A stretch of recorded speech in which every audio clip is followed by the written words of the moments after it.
probably tell you guys looking over here, our flow's a little tiny bit different. Me personally, I love Balintawak strikes, and apparently everybody kind of has a hard time with the way I throw them. So today I'm going to try to show you guys a little bit of that. But the main thing we're going to focus on is a lot of our disarms and locking methods. Our system is full of dirty tricks, and that's what I'm going to try to give you guys today. So if you grab your partner, doesn't matter who. For this one, actually, if you guys want to switch up a little bit and not necessarily stay with people your own style, we're just going to do the 12 and 12 for the first few of these. So it'd be good to work with different energy. Okay. So the first one we're going to do is just a simple thumb strip, and we're going to inject it into his face. Starting with this one because I want you guys to kind of go slow first, and it's very easy to injure each other with this one. Okay. So going off that left, right, left. Now instead of firing back with this hand, you're just going to lift. Gripping the thumb here, right underneath. Twist it here in front of his face, and you're going to eject with your forearm. For right now, just like I said, be very careful how you eject. Aim over, stand up. Aim over this shoulder right over here, and all you're going to do is you're going to pull his hand to your chest as you push your forearm away. Pull, push. Just like that. Okay? I want you to bring it in, just connect it with your left hand like this.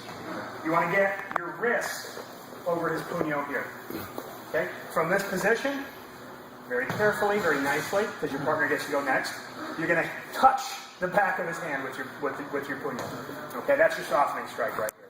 Okay? And then from there, you're just going to push, eject into the feet. If you got a guy with a really strong grip, it might not come out by going down, so you're going to swing to the side. And as you swing to the side, you're going to lift up with his wrist.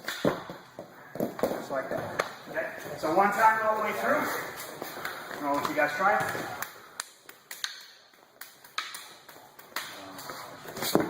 Like that. Okay? Right here. Okay? Go.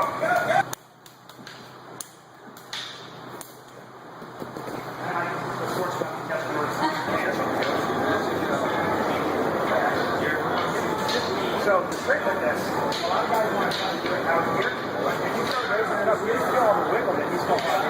Right, all those marbles are moving around real good. Bring that nice and close. Keep his hand, now lift it. About tight. Takes away the mobility in that joint. Okay. Insertion. Just like this. Okay? And what I would like you guys to try to do with the timing on this one is get this insertion to happen before his strike is complete. Okay? Press again. See it's still going? Okay? So we're going to use that force of his thrust still going this way and my insertion going this way to help assist us with this one. The ejection occurs here. I'm thrusting to my left and I'm raising his hand up. Just like that. That's awesome. Get the timing right on it, he's gonna be like, where the hell am I sitting? Because his strike wasn't even complete. He gets fluid into the disarm. What I can do is I can make the thing I'm going to do. Okay? So he's going to be focusing on not getting poked right here. So what is that left hand going to do if I can jab his foot right there? Oh, he's going to help me with the insertion. Okay? So as we're moving with this, try to have that on. Just kind of go slow with it at first, because it's relying on a little bit from your partner to kind of help you. Okay? You can push it right in there for him. Okay? Just make him think he's going to get hit, and he'll help you out. Alright? That's another usage of the baby. Okay, give it a go. Now, okay, real quick, guys, here's a good point here. If you miss this one, oh, there you go. Yeah, on to the next one. I didn't even know it was coming. Okay. Down, I lost my control, and I'm in position for the one we just finished with. I can go here, or I can go here. If one fails, you're not done yet, go ahead and go to the next one. Yep. A Cool. lot of your disarms are actually linked together if you really just explore and understand your positioning. Grip here. Our system, we use a quadrant method. We have 4 quadrants on the defense and 4 quadrants on the offense on each side. Okay? We would call this our quadrant 2 hold, or our inside hold. From this position, I'm going to roll underneath with my puño. Just lay it on top of his wrist. I'm going to grip both sticks together, and I'm just going to pull this down as I kind of crank this like a motorcycle.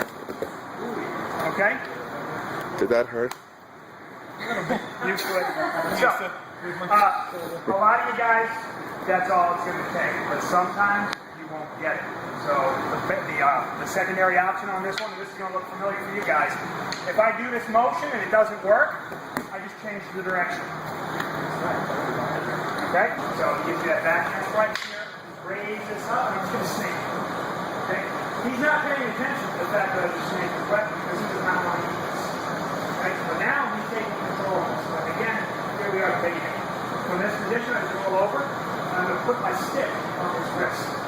This arm here. Okay? Go ahead, do it again. That's the one. Here, he defends, immediately lay over, crush that, step back, and you're pulling down to 45-degree angle. Okay? The other way of doing that is bypassing the snake altogether. We raise this up, we make our strike, and I'm just going to take a grip on the weapon. Twist it, I put it in my armpit, strike here, roll over top, I'm going to grip it on the outside, and pull down. I like the snake best because it keeps that wrist from wiggling. Okay? And this is kind of a funny motor skill, which might not be there for you when your heart's pumping at 130 beats per minute. So try it with the snake first, and then if you get that nice and clean, do it the other way. With the hand, so if he grips here, it makes it very easy just to get that grapple. Okay? But you guys are not usually doing that, right? So you're more or less using your forearm. So here's your option with the forearm. Here, raise this up and over it the same way that we just did, except we're going to forget about the right hand. Okay, we're going to forget about the left hand. We're just going to use the left the whole time. Raise this up and over, and press that into this point. My stick hand is free. I can hit it with the stick. My left hand is not doing the track. Okay, so one more time from that position. Here, there's the track. Okay? Yeah. Okay, and that's it right here, obviously, right center.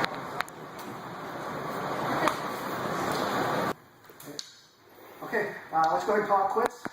Everyone, let's go ahead and bow out. Thanks a lot for coming once again. My heart, welcome. Thanks, Matt. We're dismissed. Thank you very much, guys.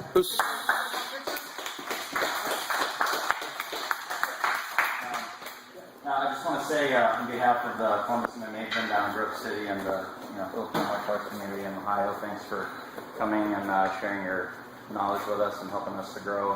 Like Guro said, cross training is really the only thing that's going to help us grow and bring us together. So, the Filipino martial arts community is still pretty small. So, if we just stick together and keep training like we do, good things are going to happen. So, yeah. Thank you guys very much for having me, and I'll tell you what, you guys got something really awesome going on here because it is not like this in Nashville. Yeah. So, give yourself. Hosting the seminar on